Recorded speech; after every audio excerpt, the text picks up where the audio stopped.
This, believe it or not, is the 2018 Range Rover.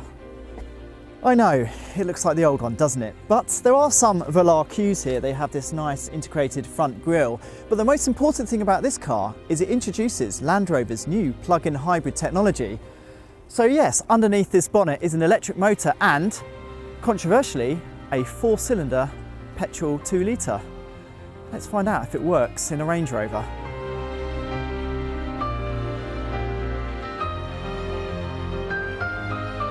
I say controversially because there hasn't been a 4-cylinder engine in a Range Rover since the mid-80s when they foolishly put an Italian diesel into the Vogue SE, and it was pretty horrible.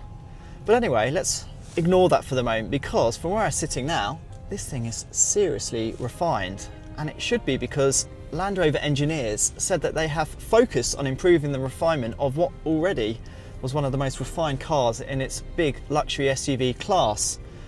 Now let's run through the numbers. Land Rover has combined an 85 kilowatt electric motor with its 2-litre turbocharged 4-cylinder Ingenium motor. Together it produces 297 kilowatts and 640 newton meters of torque. Now that's a huge amount, and on paper nothing but the 5-litre V8 supercharged version is quicker. This thing hits 100 kilometers per hour in 6.8 seconds and tops out at more than 230 kilometers per hour.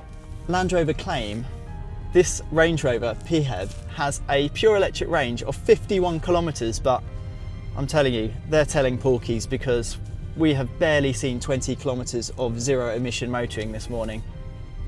Another sacrifice you have to make if you buy a Range Rover PHEV is it doesn't come with a spare wheel.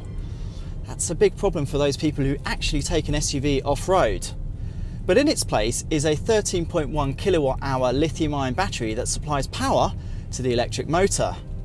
To charge it takes just 2 hours and 45 minutes, Land Rover says. But that's only if you use a 32 amp fast charger, and there's not many of those in Australia. Plug it into a conventional wall socket and it takes well over 7 hours. The plug-in Range Rover is also said to average an incredible 2.8 litres per 100 kilometres and emit just 64 grams per kilometre of CO2. But to get those sorts of figures, you will have to plug this in every single day. But that said, if you have a short commute around town, you can actually beat those figures and spend your life on pure electric alone. Other changes to the 2018 Range Rover include a really swish infotainment system from the Velar. The infotainment system certainly looks the part, but I'm sorry, Audi still edges it just a little bit with its Google-based maps and its more intuitive nature. Land Rover Australia will price this full-size Range Rover PHEV from about $190,000, and that is a huge amount of money. But for some, the appeal of a, well, guilt-free luxury SUV will be too great, and I can understand from where I'm sitting.